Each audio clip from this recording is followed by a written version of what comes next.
तो सभी लोग थोड़ा ध्यान दें। प्रेम पूर्वक क्यों? ब्रह और विवेक और ज्ञान, ये तीनों चीजें हमारी क्षमाशील ब्रह विवेक ज्ञान, ये काम क्रोध लोभ मोह अहंकार को दमन करती हैं। इसलिए भैया जी ने 2 तरीके का पाठ इस तरीके से पढ़ाया, जैसे विश्वामित्र और वशिष्ठ महाराज ने हरिश्चंद्र को, जैसे विश्वामित्र वशिष्ठ महाराज ने रामचंद्र को, संदीपन और दुर्वासा ने कृष्णचंद्र को, इसी तरीके से आज सुभाष चंद्र ने और परम पूज्य स्वामी जी महाराज ने दोनों पटल का ज्ञान सिखाया है। तो तुम बताइए, संदेश जब आता था तभी तो लोग समझ पाए कि मेरे कृष्ण जीवित हैं। आज यहाँ से जो जीवित की बात हम लोगों को बताई गई, तभी तो हम तुम लोग जाने हो कि मेरे स्वामी जी जिंदा है। मेरे स्वामी जी जिंदा है तो हैं, और बहुत समय पुरानी बात, एक नेताजी सुभाष चंद्र बोस भी जिंदा है।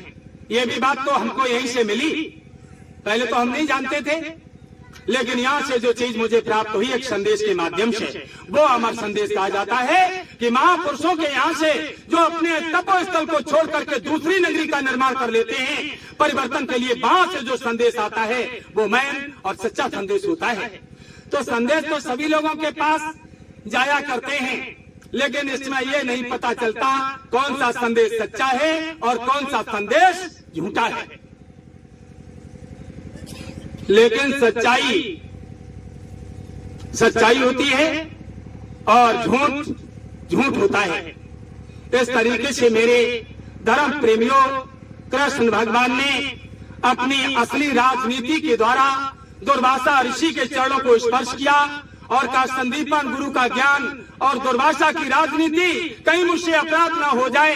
ये राजनेता, राज करने वाले दुर्योधन जैसे लोग, अत्याचारी भ्रष्टाचारियों को, इनके साथ में रहने वाले तमाम अत्याचारी कैसे समाप्त किए जाएंगे।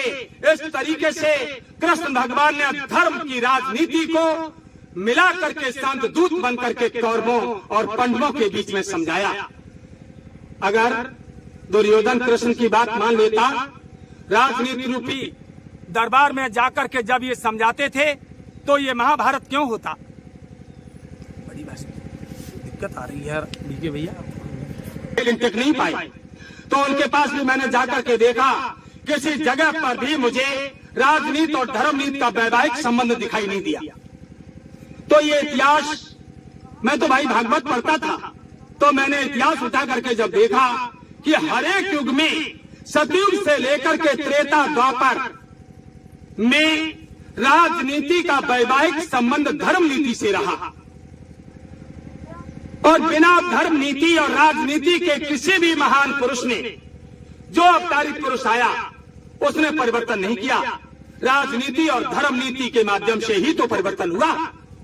तो ये चीज तुम बताओ मुझको कि किसी भी संस्था में, किसी मठाधीशों के पास इतने धर्म पे चलने वाले लोगों ने धर्म का रास्ता सिखाया, सुनाया। महाराज परम पूज्य स्वामी जी महाराज की वाणी को दोहराते सारा जीवन चला गया। 60 साल गुरु महाराज ने वही सत्संग रूहानी मंडल का दिया, वही लोग दे रहे हैं। किसी ने आज तक ये मुझे नहीं बताया कि राजनीति और धर्म नीति का वैवाहिक संबंध था और है। काउली नहीं बताओ, और जब किसी ने नहीं बताया तो मेरी तो कुछ समझ में नहीं आया, इसीलिए मैं रास्ता भटकता रहा, और भटकते भटकते धीरे धीरे उस जगह पर मालिक ने मुझे पहुंचा दिया। मैंने तो कच्चा 5 में नामदान लिया था। जब मैंने यहाँ आकर के देखा कि वास्तव में यहाँ पर भारतीय सुभाष सेना और वैचारिक संस्था के माध्यम से, चाहे वो परम पूज्य स्वामी जी महाराज के शिष्य हो और चाहे वो कोई भी हो, लेकिन यहाँ पर भारतीय सुभाष सेना का एक गठन है। तो इसका इतिहास मैंने त्रेता से मिलान किया, मिलान तो कर लिया, क्योंकि आप लोग भी बुद्धिमान हैं और माताएं बहनें भी बुद्धिमान हैं, और हमारा तो टूटा फूटा ज्ञान भैया दीदी का दिया हुआ है। त्रेता में मैंने ये भागवतों में सुना था कि प्रभु रामचंद्र को वशिष्ठ विश्वामित्र ने तैयार तो कर दिया राजनीति और धर्म नीति में, लेकिन उन्होंने भी अपनी वाणी के माध्यम से लोगों को समझाया। दोनों संत महात्माओं ने ज्ञान देकर के राम लक्ष्मण को तैयार कर दिया, लेकिन खुद चुप हो गए और रामचंद्र को जंगल में भेजा। तो अब रामचंद्र को दोनों राजनीति धर्म नीति के पाठों को सिखा दिया गया। तो आप ये बताइएगा, वो भी तो धर्म नीति और राजनीति से परिवर्तन कर देते, लेकिन जंगल में जाकर के उनको भी एक सेना का गठन करना पड़ा। इसलिए मुझे ये भारतीय सुभाष सेना जम गई, भारतीय सुभाष सेना मेरे मन में बस गई। भारतीय सुभाष सेना जिस तरीके से रामचंद्र ने जंगल में जाकर के, कोई नर नारियों ने साथ जब नहीं दिया था तो रीछ भालू बानरों की सेना बना करके उन्होंने लंका तक जाकर दुराचारियों का सफाया कर दिया। आप समझ गए? बस इतनी सी मुझे बात बोलने के लिए टाइम दिया गया था कि राजा रामचंद्र जी चक्रवर्ती महाराज दशरथ के पुत्र, उनको भी राजनीति धर्मनीति का पाठ पढ़ाकर जंगल में जाना पड़ा और जंगल में जाकर के कोई उपाय नहीं जब चला, ऐसे ही जंगल में सीताराम के साथी और जाई तरीका से हमारे माननीय योगी राज भैया जी जंगलवासी हो गए और हमारी शक्ति स्वरूपा माँ जंगलवासी हो गई। इस जंगल में नर नारियों, पता नहीं तुम गोपी हो कि ग्वाल बाल हो, पता नहीं तुम रीछ हो कि भालू हो कि नल नील हो, अंगद हो, जामवंत हो, हनुमान हो, कौन हो जिसने राम का साथ दिया और ग्वाल बालों ने कृष्ण भगवान का, पांडवों ने साथ दिया। इन लोगों में से कौन से तुम हो? कहाँ पैदा हो गए, कहाँ जन्म ले लिया? वो तो आध्यात्मिक आत्मा ने हमें तुम्हें ढूंढ करके एक जगह पर इकट्ठा कर लिया। तो अब तो मानव रूप मिल गया। पहले तो हम कौन थे? बानर, रीछ, भालू, हनुमान, अंगद इत्यादि इत्यादि। तो सब लोग पहले त्रेता में जो थे ना, वो मानव रूप में अवतार ले लिया। क्या पता प्रभु की क्या कृपा दृष्टि आप पर हुई, हम पर हुई, जो आज मानव देश में है। तो वही जो परिवर्तनकारी नाटकशाला महान आत्माओं का हमेशा साथ देती रही, वही तो नाटकशाला के लोग यहाँ पर तलाश करके लाए जा रहे हैं। तलाश करके ढूंढ करके वो महान आत्मा आध्यात्मिक शक्तियों को इकट्ठा करेगी एक जगह पर। स्वामी जी के शब्द को आप लोग पकड़िएगा कि वो महान आत्मा एक छोटे से गांव में अवतार ले चुकी है, जो घूम घूम करके सभी जगहों से आध्यात्मिक शक्तियों को इकट्ठा कर लेगी। तो हम तुम जितने लोग कहीं भी पैदा हुए हो, किसी गांव में हो, किसी क्षेत्र में हो, आज भैया जी ने हमें तुम्हें ढूंढ करके इकट्ठा किया है। छोटे छोटे कार्यक्रम, नुक्कड़ मीटिंगें, हमारी दीदी माँ साइकिल से पैदल सफर करके आज इन आध्यात्मिक शक्तियों ने हम तुमको इकट्ठा एक जगह पर कर लिया है। और कर लिया है तो जंगल में जाकर के राम ने अगर सेना बनाई तो एक जंगल में जाकर के एक भारतीय सुभाष सेना भी बनाई। और भारतीय सुभाष सेना का गठन कोई मामूली चीज नहीं है। और सेना जब अपने पर उतर आती है तो याद रखो, सेना एक देश की रक्षा करने के लिए तैयार की जाती है। और देश की रक्षा करने के लिए जब हमारी सेना तैयार होती है तो आप लोग समझ लीजिए, नेताजी सुभाष चंद्र बोस ने उस समय भी माताओं बहनों से कहा था, लोगों से कहा था, क्या मेरे देश के नौजवान लोगों, यदि तुम अंग्रेजों से अपनी रक्षा करना चाहते हो और आजादी चाहते हो तो तुम मुझे खून दो और मैं तुम्हें आजादी दूंगा। जब उन्होंने ये कहा कि तुम मुझे खून दो, मैं तुम्हें आजादी दूंगा, तो आज हमारे भैया जी ने भी तो एक एक बच्चा मांगा है।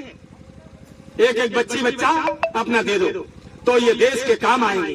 तो इसलिए आप समझ लीजिए, परम पूज्य स्वामी जी महाराज और महान संत सम्राट नेताजी सुभाष चंद्र बोस ने एक महान आत्मा और महान शक्ति को तैयार करके गोद लेकर के ये कहा कि तुमसे बहुत बड़ा काम लेना है। तो आज वो दोनों शक्तियां हमारे तुम्हारे बीच में मौजूद हैं। उन शक्तियों की बाणी को अमर बाणी समझ के हम लोग अपनी आत्मा के अंदर उतारेंगे। अब इतना ध्यान रखिएगा कि झूठी सांची जो अफवाहें आप लोगों के बीच में उड़ती हैं कि गुरुजी भी मर गए, 13वीं संस्कार कर दिया, हमारे राजेश भैया ने बताया। और इन्होंने ये भी कहा कि संत वचन पलटे नहीं और पलट जाए ब्रह्मांड। जब संत वचन पलटता नहीं, चाहे ब्रह्मांड पलट जाए, तो संत जी ने तो कहा था, माताओं बहनों आपकी चूड़ियों में हीरे जवाहरात जड़वा दिए जाएंगे। तो तुम बताइए, अभी तो तुम्हारी चूड़ियों में हीरे जवाहरात जड़े नहीं और गुरु महाराज को लोगों ने अलविदा कर दिया ना। तो दोनों महापुरुष अगर जीवित नहीं है और इनके साथ में वीर क्रांतिकारी शक्तियां, आध्यात्मिक शक्तियां, 5 पांडव, अश्वत्थामा, पवन पुत्र हनुमान और शक्ति दुर्गा यदि जीवित नहीं, तो गुरु जी ने क्यों कहा था कि कब्र से निकल के मुर्दे काम करेंगे? क्यों कहा था? सोचिएगा, कब्र से निकल के मुर्दे काम करेंगे। और स्वामी जी ने ये क्यों कहा था कि ये बच्चों, तुम्हें जो मैंने टाट पहनाया है, ये टाट कोई उतारेगा नहीं, ये टाट मेरा काम होने के बाद गंगा के किनारे मैं उतारूंगा और मैं ही उतरवा करके इसकी होली जलाऊंगा। इस टाट को उतारना नहीं, लेकिन टाटदारियों ने टाट को उतार दिया। उन्होंने तो कह दिया था कि टाट के अंदर मैंने हीरा छुपाया है। तो हीरा क्या था? वो अब हीरा का एक पॉइंट आप समझ लीजिए, टाट के अंदर जो हीरा छुपा था, तो आज जो तुम तस्वीर के अंदर देख रहे हो, ये सफेद वस्त्रधारी एक परम पूज्य स्वामी जी महाराज के पास में जो संत सम्राट खड़े हैं, टाट के टुकड़े में ये हीरा है। चाहे भारत का हीरो का हो, चाहे हीरा का हो, तो टाट में ये हीरा छुपाया था, क्योंकि टाटधारी को ब्रिटिश गवर्नमेंट मांग रही थी। एक होता तो जाने कब का पकड़ जाता। स्वामी जी ने तो 1 करोड़ को आदेश दिया, लेकिन मारे खुशी के मारे 1.25 करोड़ ने टाट पहन लिया। और उन्हीं टाटधारियों के बीच में नेताजी सुभाष चंद्र बोस छुप गए। इस तरीके से जैसे बादल मंडराने पर सूर्य छुप जाता है, उसी तरीके से सूर्य बनकर के वो छुप गए। लोगों, इसलिए कहा स्वामी जी ने कि झूठी सांची अफवाहों पर तुम विश्वास न करना। मौत मेरी मुट्ठी में रहती, नामुमकिन है मरना। होता होगा युद्ध तीसरा, आकर वहीं मिलूंगा, और अटल प्रतिज्ञा है मेरी, मैं अंतिम युद्ध लड़ूंगा। इसीलिए तो नेताजी सुभाष चंद्र बोस ने भी कहा, अरे मेरे नौजवान साथियों, धर्म प्रेमियों, अरे मेरे देश भारत देश के साथियों, नौजवान युवा साथियों, और मेरी माताओं बहनों, आप लोग इतना ध्यान दो कि आज जल्द हिंदुस्तान को सुभाष चाहिए, रोते नौजवान को सुभाष चाहिए, सीमा के जवान को सुभाष चाहिए, आज हर किसान गरीब मजदूर को सुभाष चाहिए, और नारी अस्मत बचाने को सुभाष चाहिए। आज मेरे देश को सुभाष चाहिए, सुभाष के सिवा मुझे कुछ नहीं चाहिए। तो ये राजनीति में थोड़ा मैंने इसलिए बोल दिया कि परम पूज्य स्वामी जी महाराज को लोग कहते हैं कि वो राजनीति कब से करने लगे। तो आप लोग सब जानते हो कि परम पूज्य स्वामी जी महाराज ने मथुरा से दूरदर्शी नाम से पार्टी को लड़ाया था कि नहीं?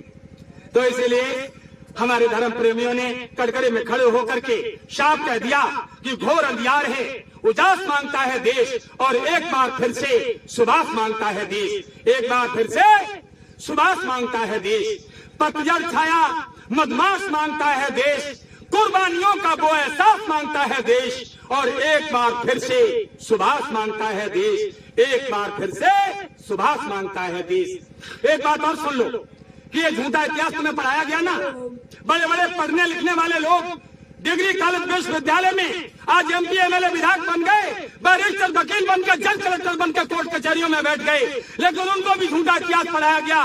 तो चंद काले पन्ने फाड़े गए हैं किताब से, और इतिहास को सजाया गया खादी और गुलाब से। इतिहास को सजाया गया खादी और गुलाब से। अरे पूछता हूँ क्यों सुभाष का कोई पता नहीं, और कैसे कहूँ बीती सत्ता की कोई खता नहीं। एकाएक वो सुभाष जाने कहाँ खो गए, और सारे कर्णधार मीठी नींद सो गए। इसीलिए तो गांधी का अहिंसा मंत्र सोता चला जा रहा, और इसीलिए ये प्रजातंत्र रोता चला जा रहा। अभी मुझे श्वेत खादी की आंधी नहीं चाहिए, और 10-20 साल मुझे गांधी नहीं चाहिए। सोए हुए शेर की तलाश मांगता है देश, और एक बार फिर से सुभाष मांगता है देश, एक बार फिर से सुभाष मांगता है देश। वो सुभाष कौन है? ये टाट में कौन खड़ा है? स्वामी जी महाराज ने 1 करोड़ को टाट पहनाया। लोगों, अरे बताइए ना, ये टाट पहने कौन खड़ा है? एक आता स्वामी जी महाराज ने टाट के अंदर मैंने हीरा छुपाया है। तो ये टाट जो पहने खड़े हैं ना, यही हीरा है, इसी को छुपाया है। 1 करोड़ को टाट पहनाने का कोई शौक नहीं था, 1.25 करोड़ को टाट पहनाने का कोई खिलौना नहीं था। स्वामी जी ने कहा था क्या 1 करोड़ बच्चे टाट पहन लो, और ये टाट उतरेगा नहीं, ये टाट मैंने ही पहनाया है, और मैं ही उतरवाऊंगा। जब मेरा काम हो जाएगा तो गंगा के किनारे इसकी होली जलवाऊंगा, लेकिन इस टाट को उतारना नहीं, इस टाट के अंदर मैंने हीरा छुपाया है। वही तो टाट पहने खड़े हैं। तो इन्होंने ही तो कहा कि चंद काले पन्ने फाड़े गए हैं किताब से। अरे बच्चों बच्चियों, मेरे देश प्रेमियों, युवा साथियों, नौजवान साथियों, माताओं बहनों, वीरांगनाओं, इन्होंने ही कहा कि चंद काले पन्ने फाड़े गए हैं किताब से, इतिहास को सजाया गया खादी और गुलाब से। अरे पूछता हूँ क्यों सुभाष का कोई पता नहीं, और कैसे कहूँ बीती सत्ता की कोई खता नहीं। एक नेता की कुतिया मर जाती है लोगों, तो 5-5 दिन पेपर रंग जाता है, टीवी चैनल में आता है, बंदे नहीं करते हैं कि नेता की पालतू कुतिया मर गई। और नेताजी सुभाष चंद्र बोस, नॉट डेथ नेताजी सुभाष चंद्र बोस, जब सुभाष चंद्र बोस मरे ही नहीं थे दोस्तों, तो इनके लिए इन्होंने क्यों ऐसा कह दिया कि नेताजी सुभाष चंद्र बोस ताइवान में 1945 में हवाई दुर्घटना में मारे गए। तो इसलिए कहा कि सोए हुए शेर की तलाश मांगता है देश, और एक बार फिर से सुभाष मांगता है देश, एक बार फिर से सुभाष मांगता है देश। फिर उन्होंने कहा कि ये तो झूठा इतिहास तुम्हें पढ़ाया गया कि दे दिए हमें आजादी बिना खड़क बिना ढाल, और साबरमती के संत तूने कर दिया कमाल। दागी ने कहीं तोप ना तलवार चलाई, और दुश्मन के किले पे न तूने कीनी चढ़ाई, और 12 संत फकीर तूने करामात दिखाई। क्या गांधी जी ने आजादी दिलाई? गांधी जी पर पूरा श्रेय कर दिया बाहरे वक्ता लोगों, बाहरे कवि लोगों, बाहरे नेहरू के पिट्ठुओं, अरे ये रविंद्रनाथ टैगोर जैसे लोगों, तुमने तो खड़े होकर के गीत गा दिया, दे दिए हमें आजादी बिना खड़क बिना ढाल। जनगण मन अधिनायक की जया हो, भारत भाग विधाता, पंजाब सिंध एक देश हिंदुस्तान भारत नहीं। इतने टुकड़े कर दिए इन्होंने, घिनौने खेल किए कि पंजाब सिंध गुजरात मराठा द्राविड़ उत्कल बंगाल 13 टुकड़े देश के कर दिए नेताओं ने। एक नेता सुभाष चंद्र बोस के छुप जाने पर, एक भारत के हीरो के छुप जाने पर, एक चमकते हुए सूर्य के छिप जाने पर इन लोगों ने 13 टुकड़े कर दिए हिंदुस्तान के। अरे मेरे धर्म प्रेमियों, इतना याद रखो, गांधी को पूरा श्रेय दे दिया कि आजादी गांधी जी लाए। वाह वाह वाह। लेकिन गांधी जी का इसमें कोई रोल नहीं था। जब सुभाष चंद्र बोस राष्ट्रपिता समझ करके गांधी के पास गए तो उन्होंने कहा तुम मेरा साथ दे दो, मैं भारत की आजादी की लड़ाई लड़ूंगा। तो गांधी जी ने साफ कह दिया था, मैं तुम्हारी लड़ाई में शामिल नहीं हूँ, मेरी लड़ाई दूसरी है और तुम्हारी दूसरी है। जाओ, जिस दिन तुम ये लड़ाई पूरी कर लोगे उस दिन मैं ही तुम्हारी पीठ थपथपाने आऊंगा। ये गांधी ने कहा था। तो इसमें गांधी का रोल कहां से आ गया? जब लोगों ने ये छाप दिया, झूठी पढ़ाई के माध्यम से डिग्री कॉलेजों में, विश्वविद्यालयों में लोग पढ़ते हैं कि दे दी हमें आजादी बिना खड़क बिना ढाल। क्या बिना खड़क बिना ढाल आजादी आई? बोलो। और इनने क्या कह दिया कि साबरमती की संत तूने कर दिया कमाल। दागी ने कहीं तोप ना तलवार चलाई। अरे राम तो समुद्र कहा 3 दिन जोड़ा रहे, समुद्र पाने ना दो, तब लक्ष्मण को तो बाण उठाना पड़ा। तो इस तरीके से गांधी की बात को समझ में नहीं अंग्रेजों के, क्योंकि अहिंसावादी थे, ये खून खराबा नहीं चाहते थे, ये जीव हत्या नहीं चाहते थे। लोगों, जब जीव हत्या नहीं चाहते थे गांधी जी, तो आजादी कहां से लाए बताओ? तो झूठा लिख लिया ना। तो इसीलिए कहा कि ढाल और खड़क बिन गाथा को गढ़ा गया और आजादी का स्वर्ण ताज खादी से मढ़ा गया। आजादी का स्वर्ण ताज खादी से मढ़ा गया। लाल किले में लगा दी क्यारियां गुलाब की, और सारे जाके बैठे हैं लगा के आग ताव की। हिंदुस्तान में ताव की आग लगा दी। कौन सी? कि हिंदू मुसलमान, यादव लोधी अहीर काशी गडरिया, जातवाद भाषावाद अलगाववाद धर्मवाद। स्वामी जी ने कहा था ना बच्चों, बाद घुस गया है, अब भारत देश का भला नहीं होगा। कहा था कि नहीं? बाद घुस गया है। तो इसलिए समझ लो कि लाल किले में लगा दी क्यारियां गुलाब की, और सारे जाके बैठे हैं लगा के आफताब की। अरे भाग्य की कलम स्याही से कर ढा गई, भाग्य की कलम स्याही से कर ढा गई, और दिव्य क्रांत ज्योत की लौ वहां समा गई। इसलिए तो कहते हैं कि कह दिया इन्होंने कि बैठे थे सुभाष जिस विमान में, हो गया है ध्वस्त वो विमान ताइवान में। इन सत्ता के भूखे भेड़ियों ने देखिए कितना बड़ा जाल बिछाया। जबकि नेताजी सुभाष चंद्र बोस मरे ही नहीं थे, वो हवाई दुर्घटना का जाल उनका स्वयं का बिछाया हुआ था। वो तो निकल गए थे रूस के लिए, पैराशूट के माध्यम से हवाई दुर्घटना को पहाड़ से टकराया गया। वो भी रिपोर्ट खारिज हो गई, क्योंकि ताइवान के राजा ने कहा कि मेरे यहाँ कोई हवाई दुर्घटना हुई ही नहीं। तो ये कहां से सच होगा? इसलिए लोगों कह दिया कि बैठे थे सुभाष जिस विमान में, हो गया है ध्वस्त वो विमान ताइवान में। और ये भी कह दिया कि बैठे थे सुभाष जिस विमान में, हो गया है ध्वस्त वो विमान ताइवान में। अरे भाई, जब इतना कह दिया तो आपसे वो जली हुई लाश मांगता है देश, और एक बार फिर से सुभाष मांगता है देश, एक बार फिर से सुभाष मांगता है देश, एक बार फिर से सुभाष मांगता है देश। उद्धव सिंह की जब मिट्टी रखी है ब्रिटिश गवर्नमेंट के यहाँ, जनरल डायर जब मारा था गोली उन्होंने, तो जनरल डायर ने किडनैप करवा लिया, नजरबंदी में फंस गए, और वहां मिट्टी उद्धव सिंह की रखी रही, तो नेताजी की लाश कैसे गायब हो गई? इसलिए नॉट डेथ नेताजी सुभाष चंद्र बोस। झूठी सांची अफवाहों पर तुम विश्वास न करना। ये मौत मेरी मुट्ठी में रहती, नामुमकिन है मरना, होता होगा युद्ध तीसरा, आकर वहीं मिलूंगा, और अटल प्रतिज्ञा है मेरी, ये अंतिम युद्ध लड़ूंगा, अंतिम युद्ध लड़ूंगा, अंतिम युद्ध लड़ूंगा। नेताजी सुभाष चंद्र बोस ने नेताजी बनाम भारत सरकार में ये कह दिया कि तुम लोग ध्यान दो, कि तृतीय विश्व युद्ध निश्चित है और ये मुझ पर निर्भर करता है। जिस तरीके से विश्व की कोई भी शक्ति विदेश जाने से नहीं रोक पाई, उसी तरीके से कोई माई का लाड़ अपनी तपोभूमि भारत वर्ष में वापस आने से नहीं रोक सकता। उसमें लगन के आते ही भारतवासियों के बीच में आ जाऊंगा और कंधे से कंधा मिलाकर के लड़ूंगा। ये मेरा अंतिम राजनीतिक संग्राम होगा। एक बार सभी लोग प्रेम से बोलिए संत सम्राट जी महाराज की। संत सम्राट के बारे में समझ गए आप लोग। मैंने तो स्वामी जी का वर्णन नहीं किया। स्वामी जी का वर्णन तो मेरे राजेश भैया ने इतना किया कि आपको ओत प्रेत कर दिया, पैरों के तले की जमीन को खिसका दिया। लेकिन मैंने तो केवल संत सम्राट की बात को किया है। तो आप लोग समझ लो कि धरती का अगर कागज बना लो, समुद्र की स्याही बना लो और कलपरोज की टहनियों की कलम बना लो, गुड़ गुड़ कभी ना बोला जा सकता है, ना कभी लिखा जा सकता है। चाहे कोई खड़ो हो जाए, गुरुजी ने की लकड़ियां खड़ी हो जाए, बोलने लगे। तो मैंने तो संत सम्राट की व्याख्या को किया है। इसमें कोई गलती हो गई हो तो अपना बच्चा समझ करके माताएं हमें क्षमा करें।